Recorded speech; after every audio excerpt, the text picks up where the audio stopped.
Wolfsburg fans may have been relieved that a knee injury meant that Eric Maxim Choupo-Moting replaced Robert Lewandowski in Bayern's starting lineup, but with an informed striker of their own, Wout Weghorst, ready to add to his impressive tally, Hansi Flick knew this was going to be a difficult afternoon. Wolfsburg, unbeaten at home the whole season, were not allowed to settle.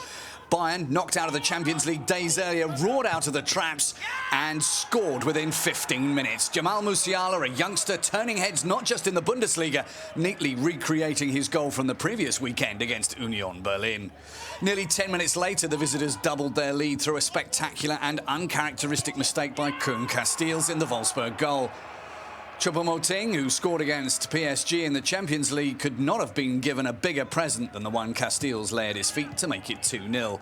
But the Wolves were not third in the table for nothing. Their perseverance and trust in their striker paid off 10 minutes later as Weghorst accurately steered home his 19th goal of the campaign. Manuel Neuer seemed none too pleased to be beaten so precisely. The goal inspired Wolfsburg to double their efforts, but it also inspired Bayern to treble theirs. Just 2 minutes later, Jamal Musiala became the youngest Bundesliga player ever to score 6 goals. His first with his head. Bayern fans may not have been thinking Lewandowski who at half-time, but they may have been thinking Musiala wow. To their credit, Wolfsburg came out with confidence for the second half, and a superb cross from Paulo Otavio was finished clinically by Maximilian Philipp to put the home side back in it. Philipp had scored in the 2-1 loss in the reverse fixture in Munich, putting his side ahead that time, but giving them hope this.